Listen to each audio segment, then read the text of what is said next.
Bismillahirrahmanirrahim. Assalamualaikum warahmatullahi wabarakatuh. Waalaikumsalam warahmatullahi wabarakatuh. Innal hamdalillah nahmaduhu wa nasta'inuhu wa nastaghfiruh wa na'udzu billahi min shururi anfusina wa min sayyiati a'malina. May yahdihillahu fala mudilla lahu wa may yudlil fala hadiya lahu. Asyhadu an la ilaha illallah wahdahu la syarika lah wa asyhadu anna Muhammadan abduhu wa rasuluhu la nabiyya ba'dah. Allahumma salli wa sallim wa barik ala sayyidina Muhammadin wa ala alihi wa ashabihi wa mawalah. Wa ba'du. Bapak, ibu-ibu dan saudara-saudara, alhamdulillah selalu kita bersyukur kepada Allah Tabaraka wa Ta'ala ala kulli hal, dalam setiap keadaan. Bersyukur baik dalam keadaan lapang maupun dalam keadaan sempit, dalam keadaan sehat maupun dalam keadaan sakit, tetap bersyukur kepada Allah Tabaraka wa Ta'ala. La in syakartum la azidannakum wa la in kafartum inna adzabi lasyadid. Janji Allah bagi hambanya yang selalu bersyukur, maka Allah akan tambah nikmatnya, ditambah lagi. Dan alhamdulillah, salah satu bentuk dari rasa syukur kita kepada Allah Tabaraka wa Ta'ala, Allah berikan kita kesempatan, kemampuan untuk kita bisa hadir memenuhi panggilan Allah, melakukan ketaatan kepada Allah. Yang baru saja kita melaksanakan salat maghrib dengan berjamaah. Berharap kepada Allah Tabaraka wa Ta'ala, ibadah yang kita lakukan ini akan semakin kita dekat kepada Allah, semakin Allah ridho kepada kita. Salat dan salam kita haturkan kepada junjungan alam teladan umat Nabi Allah Muhammad sallallahu alaihi wa alihi wasallam. Bapak dan saudara-saudara, malam hari ini kita coba untuk mengulang tentang adab-adab melaksanakan salat. Kurang lebih ada 20 ya. Kurang lebih ada 20. Nanti kita mudah-mudahan kita coba malam ini selesai ya. Kita coba. Dan ada beberapa poin yang pengen digarisbawahi dalam adab kita untuk dalam melaksanakan salat.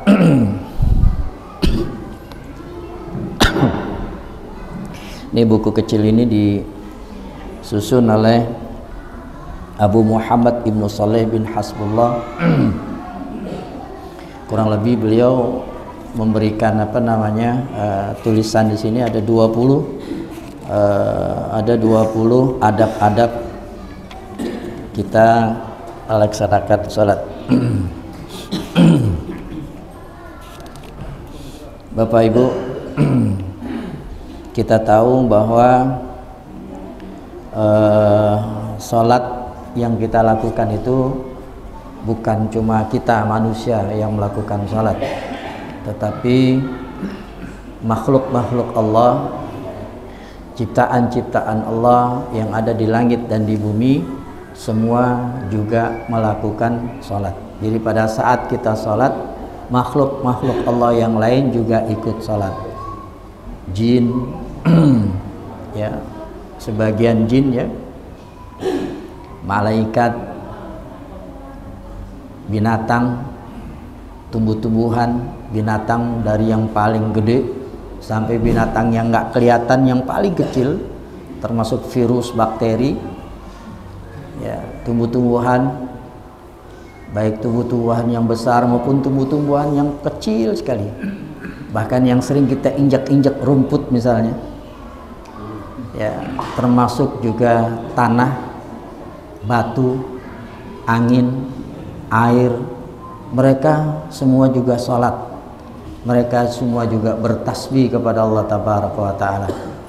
Quran surat 24 surat An-Nur ayat 41, tusabbihu lahus samawati sab'u wal ardu wa man fihin wa in min syai'in illa yusabbihu bihamdihi walakin la tafqahuna tasbihahum innahu kana haliman ghafura. Langit yang 7, langit yang 7. Jadi langit itu memang ada 7 ya, ada 7 lapis. Langit pertama aja kita belum, manusia sampai akhir zaman ini aja belum bisa menembus langit yang ke-7, boro-boro nembus. Sampai sekarang aja batasnya langit pertama manusia nggak tahu, saking luasnya. Itu baru langit pertama. Kita sekarang ada di langit yang pertama. Segini luasnya Pak, udah beribu-ribu tahun ya, manusia tidak sanggup untuk mencapai langit yang pertama, apalagi langit yang kedua. Rasulullah menggambarkan langit kedua lebih luas dari langit pertama, langit ketiga lebih luas dari langit kedua, langit keempat lebih luas dari langit ketiga, langit kelima lebih luas dari langit keempat, langit keenam lebih luas dari langit kelima, langit ketujuh lebih luas dari langit keenam. Nggak kebayang Pak, coba. Dan semua itu wa man fihin, dan apa yang ada di dalamnya, langit, bumi, dan semua isinya di antara langit dan bumi, wa man fihin, di 7 langit itu ya. Wa in man syai'in illa yusabbihu bihamdihi, dan tidak ada satupun ya, tidak ada satupun, wa in man syai'in illa yusabbihu bihamdihi, bertasbih dengan memujinya, memuji Allah Tabaraka wa Ta'ala. Walakin, tetapi ya, la tafqahuna tasbihahum innahu kana haliman ghafura. Akan tetapi kamu sekalian, kita yang dimaksud nih Pak, manusia, tidak mengerti tasbih mereka ya. Kalau kita dengar Pak, ini bumi ini, tanah ini ya, pada saat kita keluar dari rumah, kita lewat, kita injak bumi itu ya, itu kalau kita dengar bumi itu bertasbih, batu-batu yang kita lewatin mereka bertasbih, pohonan yang kita lewatin mereka bertasbih, kita dengar Pak, Masya Allah. Jangan-jangan kita nggak kerja itu. Ibadah dulu, saking takutnya tuh Pak ya. Makanya pada saat kita sholat, yakinkan bahwa semua makhluk Allah, ciptaan Allah ini, mereka semua bertasbih, sholat kayak kita Pak. Mereka sholat seperti kita. Bapak Ibu yang dirahmati Allah, alam tara anna Allah yusabbihu lahu man fis samawati wal ardi wat thair saffat kullum qad alima salatahu wa tasbihahu wallahu alimum bima yaf'alun.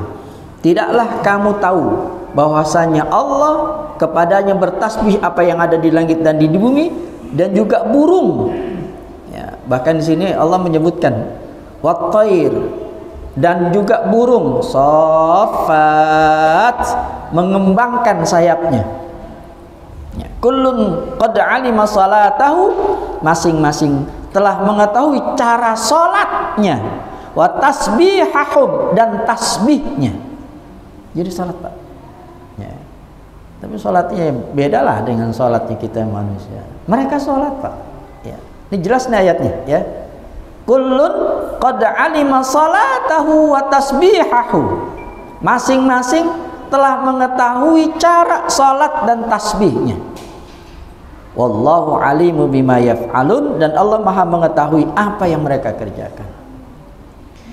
Bapak Ibu yang dirahmati Allah, jadi yang pertama kali yang harus kita ada dalam benak kita pada saat kita melakukan ketaatan, kita melaksanakan sholat, memenuhi panggilan Allah, memenuhi panggilan azan, kita sholat, maka yakinkan dalam diri kita bukan cuma kita manusia, tapi seluruh makhluk Allah, bahkan tanah, batu, angin, ya, matahari, bulan, bintang, air, semuanya sholat kepada Allah Tabaraka wa Ta'ala. Bapak Ibu yang dirahmati Allah, ini buat pembukaan dulu ya. Salat ini juga harus kita perhatikan bahwa salat yang kita lakukan, salat ini adalah amalan yang pertama kali dihisab nanti oleh Allah Tabaraka wa Ta'ala. Inna awwala ma yuhasabu bihil abdu yaumal qiyamati min amalihi salatuhu. Sesungguhnya amal pertama seorang hamba yang pertama kali dihisab nanti pada hari kiamat adalah salatnya. Jadi nanti pada saat kita salat, yang perlu kita perhatikan bahwa salat yang kita kerjakan itu adalah salat yang ibadah yang nanti pertama kali dihisab, ditanya oleh Allah Tabaraka wa Ta'ala. Fa in saluhat faqad aflaha wa anjaha. Kalau salatnya saluhat sini diartikan ya baiklah ya. Baik dalam arti para ahli hadis mengatakan saluhat di sini adalah salatnya itu benar sesuai yang diajarkan, dituntun, diperintahkan, diajarkan, dicontohkan oleh Nabi SAW. Itu maksudnya. Jadi bukan saluhat baik dalam arti menurut kita, bukan. Tapi baik sholatnya itu sesuai yang dicontohkan ya oleh Nabi SAW.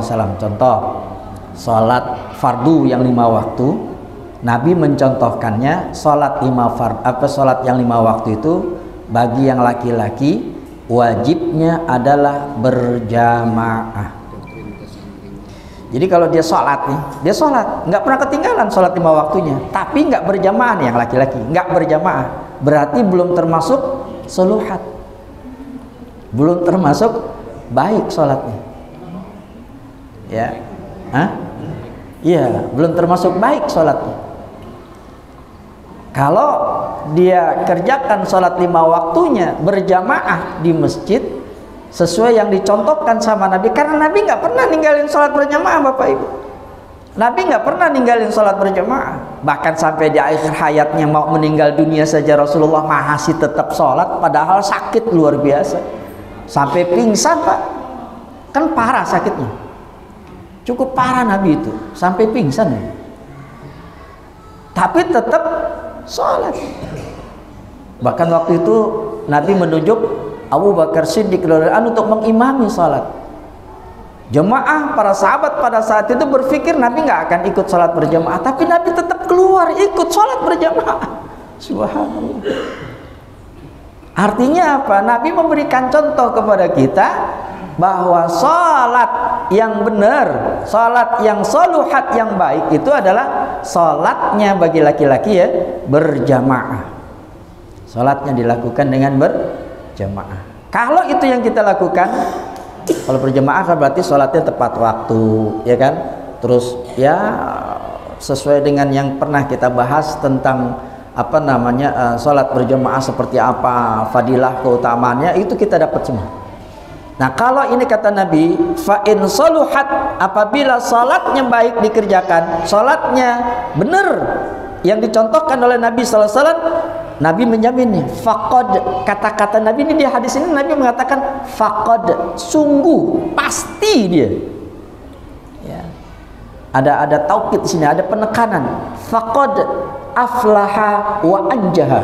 Dia pasti akan beruntung, dia pasti akan sukses hidupnya dunia dan akhirat.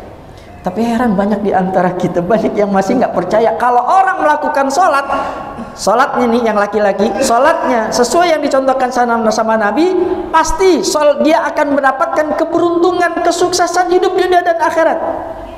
Makanya kan Pak, banyak kita selalu sering dengar gitu ya.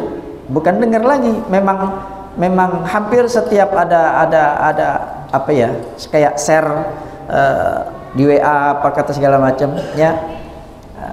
Ada apa dengan masalahmu? Ada apa dengan apa namanya? Dengan kehidupan duniamu, kan gitu ya. Iya nih, ya apa mungkin enggak punya kerjaan, mungkin nganggur, ada masalah dengan keluarga, masalah dengan kerjaan, masalah dengan ini, masalah dengan itu, masalah dengan penyakit, masalah melulu. Ya, ternyata masalah yang kita hadapi di dunia ini penyelesaiannya ya, lihat salat kamu gimana? Penyelesaiannya salat kamu gimana? Salat yang kamu kerjakan itu gimana? Salat yang kita kerjakan 5 waktu itu seperti apa salat kita? Udah bener apa belum yang dicontohkan oleh Nabi SAW? Kalau bener salat kita yang dicontohkan Nabi SAW, faqad aflaha wa anjah, pasti dia akan mendapatkan aflah, keberuntungan, kebahagiaan, wa anjah, kesuksesan hidup dunia dan akhirat. Jangan amin-amin aja Pak, bener itu. Amin amin, alhamdulillah kalau memang amin, insya Allah kita bisa sesuai. Jadi kalau kita punya masalah apapun Pak, benerin sholat kita, benerin sholat kita. Kalau sholat kita sudah benar, bagus, insya Allah Allah akan tolong kita, Allah akan tolong. Masalah apapun Allah akan tolong. Baikin, perbaiki sholat kita, baguskan sholat kita, benerin sholat kita sesuai yang dicontohkan sama Nabi. Ini jaminan dari Nabi, faqad aflaha wa anjaha.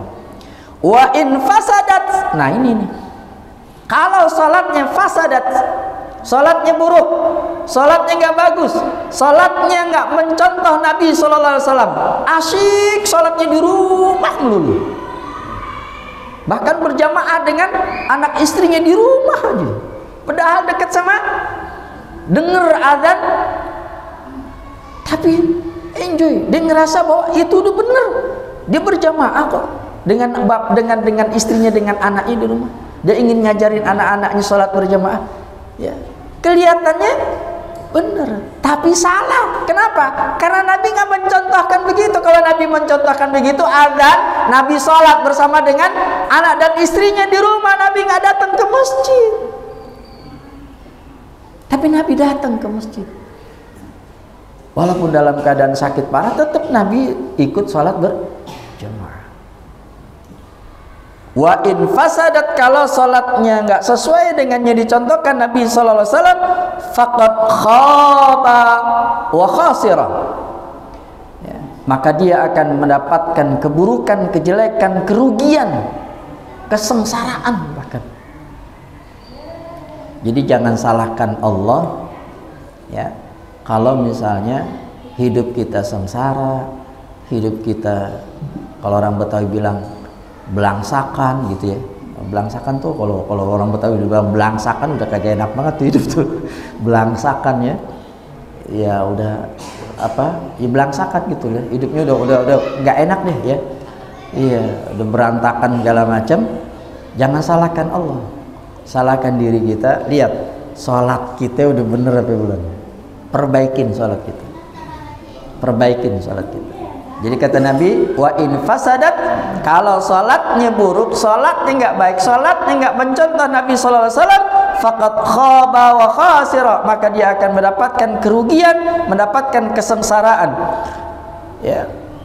Dan Rasulullah SAW mengatakan, fa inin taqasa min faridatihi syai'un ya, jika terjadi kekurangan dalam sholat yang fardu, kalau sholat yang fardu, yang 5 waktu kita ada kurangnya misalnya kurang khusyuk, banyak kurangnya, bukan kurang lagi, banyak banget kurang khusyuk ya, kadang-kadang juga terlambat, takbiratul ulanya nggak dapet ya, apalagi sampai sering jadi masbuk. Imam sudah 2 rakaat baru datang misalkan gitu.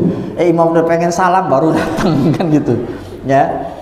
Nah, kalau jika terjadi kekurangan pada sholat fardu, maka Allah tabaraka wa taala berfirman, ya, Allah tabaraka wa taala berfirman, lihatlah wahai para malaikat. Allah menyuruh para malaikat, lihatlah wahai para malaikat, apakah hambaku memiliki amalan-amalan salat sunnah. Ya. Kenapa? Untuk menyempurnakan salat fardunya. Ya. Jadi yang pertama, salat fardu kita, Pak, kalau ada kurang-kurangnya, ya wabil khusus yang kurang-kurang khusyuk lah misalkan gitu ya. Dan memang semuanya termasuk yang ngomong di depan ini juga kurang khusyuk sholatnya ya, berarti kan kurang. Nah, buat ngelengkapinnya, buat nutupin kekurangan-kekurangannya itu, Allah nyuruh para malaikat, lihat sholat sunnahnya. Biasanya, maaf nih, biasanya kalau sholat sunnah biasanya lebih khusyuk daripada sholat fard. Benar apa benar? Iya. Ya, rukuknya lama banget, sujudnya lama banget. Sholat sunnah itu lebih khusyuk, Pak, daripada sholat fardu, Pak. Ya. Itulah kenapa Allah menyuruh para malaikatnya, lihat sholat sunnahnya, lihat hambaku sholat sunnahnya bagaimana. Bagus, sholat sunnahnya bagus. Nah, itulah sholat sunnah itu yang akan nambel kekurangan-kekurangan yang ada di sholat fardu kita. Baru setelah itu kata Nabi, kemudian amal-amal lainnya selain sholat, ya, selain sholat. Begitu Bapak Ibu. Bapak Ibu yang dirahmati Allah. Dan ternyata sholat ini adalah wasiat bukan cuma Nabi kita Muhammad SAW, tetapi juga wasiat para nabi. Semua nabi mewasiatkan umatnya jangan sampai ninggalin sholat. Semua para nabi, termasuk Nabi kita Muhammad SAW di akhir hayatnya, pada saat Rasulullah SAW dicabut nyawanya. Pada saat Rasulullah SAW dicabut ruhnya oleh malaikat maut, yang Nabi pesankan kepada kita adalah as-salah, as-salah. Wa ma malakat aimanukum as-salah, wa ma malakat aimanukum. Salat, Pak. Salat. Bahkan digambarkan di sini, ya, hampir beliau itu mengatakan as-salah itu sampai enggak bisa lagi ngucapin karena dalam keadaan sakarat, sampai enggak bisa ngucapin lagi, sampai enggak bisa ngucapin lagi. Jadi salat, Pak. Pesan para nabi, pesan Nabi kita Muhammad sallallahu alaihi wa alihi wasallam. Bapak Ibu yang dirahmati Allah, baik, ini sebagai pembuka aja, Pak, ya. Dan mari kita sama-sama kita lihat apa saja sih adab-adab di dalam salat ini. Ini biar selesai, Pak, ya. Ini berapa menit lagi nih? Ya, tinggal 10 menit lagi ya. Baik, yang saya milih aja dari 20 ini yang ini ya. Di antaranya adalah tentang penampilan. Nah, ini penting, Pak, ya. Penampilan. Jadi usahakan sholat, pada saat sholat, Pak, penampilan kita adalah penampilan yang terbaik. Usahakan tuh, ya. Jangan cuma pakai kaos oblong, maaf nih yang masih pakai kaos oblong, ya. Jangan cuma pakai kaos, pakai yang terbaik, ya. Pakai pakaian yang bagus, yang sopan, yang cakep, karena kita lagi menghadap Allah tabaraka wa taala. Terus ketika sholat, ya, ketika mendatangi sholat, jalannya nggak usah lari-lari, nggak usah terburu-buru. Udah qomat Allahu Akbar, buru-buru, Pak, ya, cepet-cepet. Bahkan sampai ngancingin baju sambil berjalan. Nggak usah sampai seperti itu. Nggak usah sampai seperti itu, ya. Jadi di sini dikatakan idza thuiba lis-salati fala ta'tuha wa antum tas'auna wa atuha wa alaikumus sakinah fama adraktum fasallu wa ma fatakum fa'atimmu fa inna ahadukum idza kana ya'midu ila salati fa huwa fi salat. Apabila panggilan salat telah berkumandang, maka janganlah kalian mendatanginya dengan terburu-buru. Datangilah salat dengan tenang. Apa yang kalian dapatkan dari salat maka lakukanlah, dan apa yang tertinggal dari salat maka sempurnakanlah setelah imam salam. Sesungguhnya apabila salah seorang dari kalian sengaja pergi untuk salat, maka seakan-akan ia di dalam salat. Artinya Pak, kata Nabi ini yang perlu digaris bawahi ini. Idza kana ya'midu ila salati fahuwa fi salat. Jika kita mendatangi salat, ya, adzan berkumandang, kita datang jalan dari rumah salat, sesungguhnya kata Nabi fahuwa fi salat, dia dalam keadaan salat. Makanya makanya nyacat ini ya, yang digaris bawahi. Makanya kalau jalan dari rumah datang untuk salat berjamaah ke masjid, matanya jangan jelalatan. Iya, pelaku. Mata kita jaga, mulut kita jaga. Itulah kenapa Nabi kalau jalan dari rumah untuk salat berjamaah, zikir Nabi adalah doa. Doanya Nabi apa? Allahumma ja'alni fi qalbi nuran wa fi lisani nuran. Pakai bahasa Indonesia aja deh. Jadi Nabi itu kalau jalan dari rumah, doanya doa. Jadi kita sibuk di situ. Nah, Nabi ngajarin, sibuknya apa? Minta, ya Allah, jadikan hatiku bercahaya, mulut lisanku bercahaya, ya, mukaku bercahaya, atasku bercahaya, depanku bercahaya, samping kiri, depan belakangku bercahaya, dagingku bercahaya, tulangku bercahaya, rambutku bercahaya, apalagi darahku bercahaya. Minta sama Allah juga, ya Allah, jadikanlah nanti kuburku nanti bercahaya.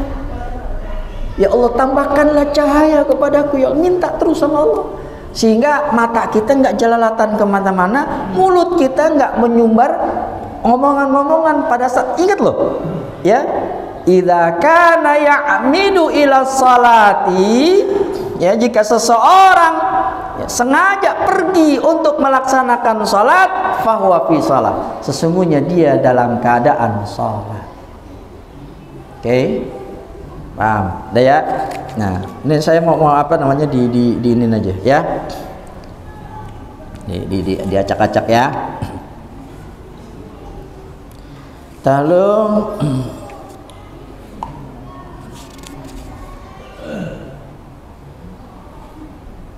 sebentar Pak.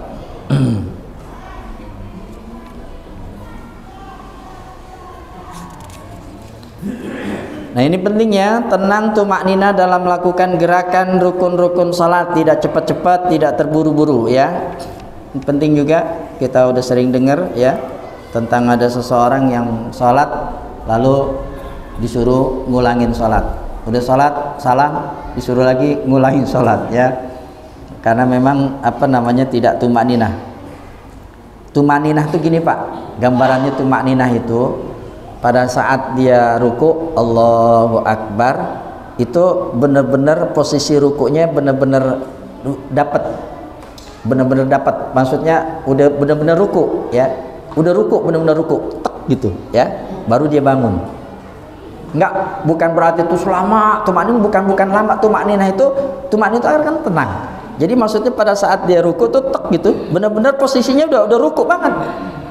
Yang terburu-buru itu adalah ini belum ruku, Allahu Akbar, Allah sami Allahu liman hamidah, Allahu Akbar. Diri sami Allahu liman hamidah belum juga tegak, dirinya udah Allahu Akbar. Nah, itu yang salah tuh. Sami Allahu liman hamidah, diri dulu tegak dulu, benar-benar tegak diri. Seperti waktu pertama kali salat kita diri tegak, baru kita apa namanya? Sujud. Makanya disebut salat apa namanya tuh, yang menyebutnya dengan salat capung apa? Capung cebok ya. Kalau yang biasa ngeliat di danau itu ya, capung cebok kan gitu. Nggak tahu cebok apa minum, nggak tahu ya. Nggak ada capung. Ya. Nah, ini juga ya, tapi ini saya lewatin aja ya. Duduk di tempat sholat setelah selesai sholat fardu untuk istighfar, berzikir dan berdoa ya. Jadi jangan terburu-buru ninggalin sholat ya. Ini ada hadis nih Pak buat jadi pegangan kita. Jadi siapa yang selesai sholat tasbih 33 kali, tahmid 33 kali, alhamdulillah, terus takbir Allahu Akbar 33 kali, 99 dijadiin 100 dengan la ilaha illallah wahdahu la syarikalah lahul mulku wa lahul hamdu wa yumiitu wa ala kulli syai'in qadir. Apa kata Nabi?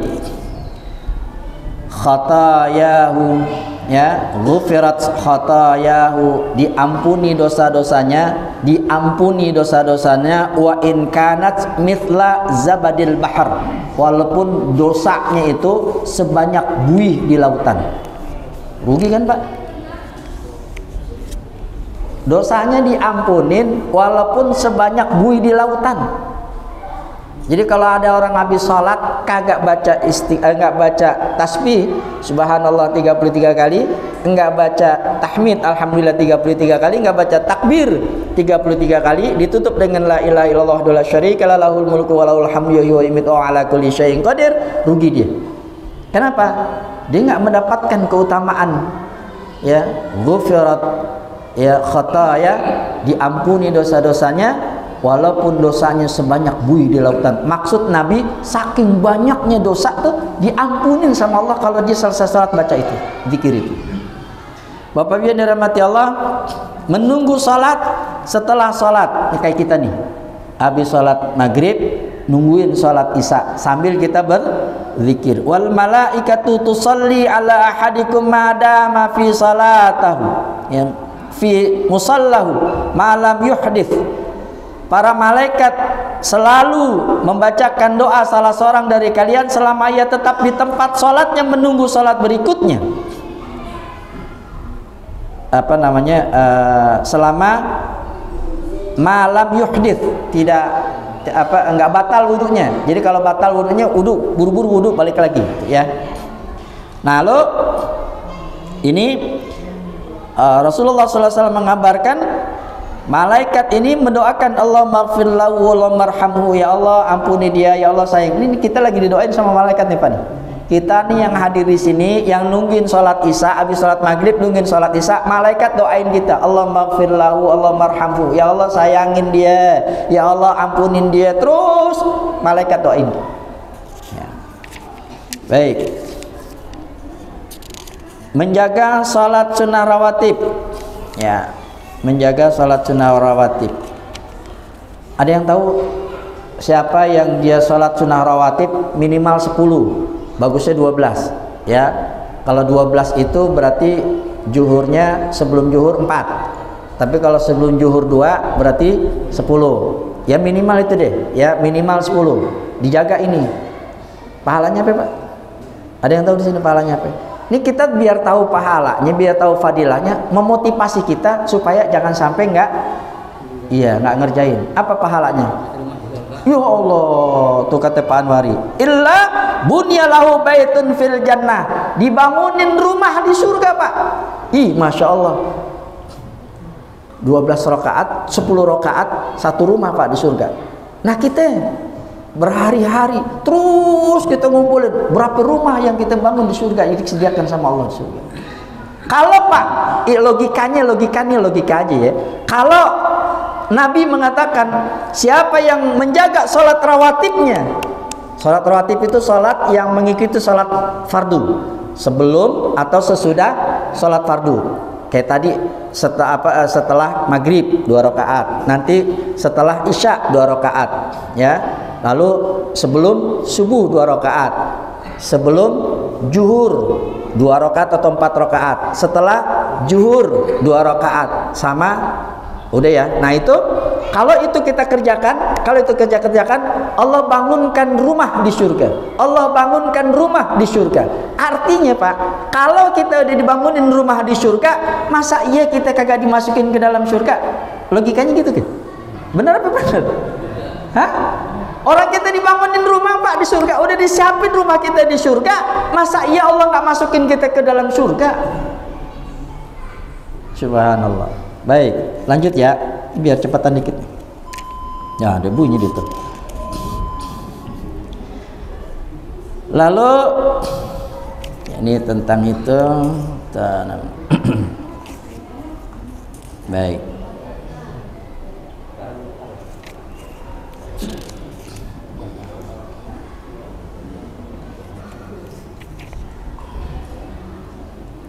Nah, ini Pak ya. Ternyata di antara adab sholat itu adalah mengisi barisan pertama terlebih dahulu, hindari melangkahi leher orang lain, ya. Ya, karena yang lebih berhak adalah yang datang terlebih dahulu. Rasulullah SAW bersabda, "Lau ya'lamun nas." Berarti ini ya, ini yang masih males-males namanya kagak mau sop-sop yang nyusun sop. Lau ya'lamun nas, seandainya kata Nabi, seandainya manusia mengetahui mafin nida, ya, pahala adzan, wasoffil awal, pahala sop yang pertama, tsumma lam yajidu, mereka tidak akan mendapatkannya illa ayyastahimu alaihi, kecuali dengan diundi, lastahamu alaihi, pasti mereka akan mengundinya. Artinya kata Nabi, saking gedenya tuh pahala, ya. Kalau kita tahu, sayang banyak diantara, memang kita nggak dikasih tahu begitu besarnya pahala yang Allah siapkan bagi orang-orang yang memenuhi panggilan adzan untuk sholat dan yang mau mengisi sop yang pertama, ya. Kalau misalnya ngisi sop pertama di Al-Furqan, siapa yang sop pertama, ya, karena saking banyaknya kita undi, pasti mereka semua mau undi, ya. Om Pimpa Alayum Gambreng, ya udah itu, ya, yang menang sop pertama gitu, pasti Pak. Ini Nabi yang ngomong loh, ayyastahimu alai lastahamu alai, pasti, ya. Saking semuanya kepengen sop pertama, ya Pak ya. Terus lalu wajib mengikuti imam dalam setiap gerakan sholat, haram mendahulinya. Tidak sah sholatnya apabila mendahului takbiratul ihram imam. Mendahului, ya alhamdulillah, ya boleh dibilang hampir nggak ada, ya, dia nggak ada yang mendahului imam, nggak ada. Nah, tetapi yang apa namanya melama-lamakan, ya, apa namanya melama-lamakan perintah imam, ya. Dalam hadisnya cukup panjang, Nabi mengatakan imam itu dipilih untuk diikuti, kata Nabi gitu. Imam itu dipilih untuk diikuti. Apabila dia bertakbir, ikut takbir. Apabila ruku, kamu ruku. Apabila sujud, ikut sujud, gitu. Jadi jangan, ya, imam udah takbir, dulu di sini ada tuh, imam udah takbir, Allahu Akbar, takbiratul ihram, Allahu Akbar, dia masih usolli, sampai mantap banget, usolli, lama banget. Imam udah selesai baca Fatihah, belum juga takbiratul ihram. Itu nggak boleh tuh, ya. Itu nggak boleh, ya. Termasuk juga misalnya imam ruku, ya, udah bangkit dari ruku, atau imam sujud udah bangkit dari sujud, maka kita pun sudah langsung bangkit dari ruku, bangkit dari sujud, nggak boleh dilama-lamain. Ingat ya, hadisnya imam itu dipilih untuk diikuti. Bahkan Nabi mengatakan, jika ia takbir, kamu takbir. Jika dia ruku, kamu ruku. Jika dia sujud, maka kamu sujud. Dah. Terus merapatkan, meluruskan shaf, ya. Nah, hadisnya udah jadul, ya. Setiap itu selalu dicapin. Sawu. Itu yang suka terjadi itu sujud akhir tuh. Begitu duduk masih sujud aja, boleh ya? Ada makmum gitu. Tetap nggak bisa Pak, ya. Itu kan belum selesai, Imam belum selesai. Selesainya imam kalau imam udah salam. Kalau imam udah salam, ya imam udah salam, berarti kita udah kagak ngikutin imam itu. Imam salam, imam pun yang dimaksud adalah salam yang kedua, bukan salam yang pertama. Kalau ngikutin salam yang pertama, udah termasuk mendahului imam itu, ya. Salam yang kedua, kalau imam udah salam yang kedua baru makmum salam, ya. Ya lebih bagus lagi selesai dia benar-benar selesai salam yang kedua. Terus yang paling pas begini Pak, ini guru saya ngajarin gini, kalau kita kepengen pas ngikutin imam itu pada saat imam mengucapkan Allahu Akbar, barnya Pak yang dipakai, bukan Allahnya, bukan aknya, tapi bar. Pada saat imam mengucapkan bar, nah baru kita Allahu Akbar. Sami Allahu liman hamidah. Dahnya tuh pada saat dengar dah, baru kita sami Allahu liman hamidah rabbana walakal hamd. Gitu. Patokannya gitu, Pak. Jadi jangan baru imam Allah. Misalkan ada tuh yang panjang Allah takbirnya. Allah. Belum selesai tuh Allah. Karena nggak sabaran, ikutin aja Allah. Tungguin sampai bar. Ya, tungguin sampai bar. Ingat ya, imam itu dipilih untuk diikuti. Merapatkan, meluruskan shaf, sawu sufufakum, ya. Ya. Sawu sufufakum. Luruskan, rapatkan shaf, ya. Kalau Pak Anwari yang suka cerewet ya, ibu-ibu tuh misalnya ya, jangan ngikutin. Nah, kita ini nggak ada karpet, jadi ngikutin sejadah, jangan ngikutin sejadah ya. Ya kalau ngikutin sejadah renggang semua jadinya ya, renggang semua. Nah terus saya tambahkan, kalau Pak pengen rukuknya lama, sujudnya lama, jangan kita jadi makmum, kita sholat sendiri, sholat malam atau sholat rawatib. Rukuk kita pengen kita lamain, sujud kita pengen kita lamain, baca doa yang panjang, silakan, nggak masalah. Silahkan itu ya, bahkan bagus itu ya, sehat bahkan insyaallah ya. Lalu nah ini penutup Pak ya, kata Nabi nih, liyabeliyani minkum, hendaklah orang yang memiliki ulul ahlam, akal ya, wanuha ya. Jadi kata Nabi, liyabeliyani minkum, hendaklah orang yang memiliki akal dan kemuliaan ya, itu yang ada di belakangku, kata Nabi. Tsummal ladzina yalunahum, kemudian yang berikutnya. Jadi yang di belakang imam ya, di belakang imam adalah orang yang ya gitu kata Nabi ya, yang memiliki akal dan kemuliaan. Ini Nabi mengatakan itu, akal dan kemuliaan, maksudnya berilmu ya, tahu tentang ibadah salat, tata cara salat, syariat salat. Jadi dia tahu tentang itu ya. Ya wabil khusus dia kalau misalnya nanti imamnya batal, dia bisa gantiin imam gitu loh. Jangan sampai yang di belakang imam nggak ngerti tentang itu. Imam batal dia bengong aja, repot urusannya ya. Iya, ini jauh repot.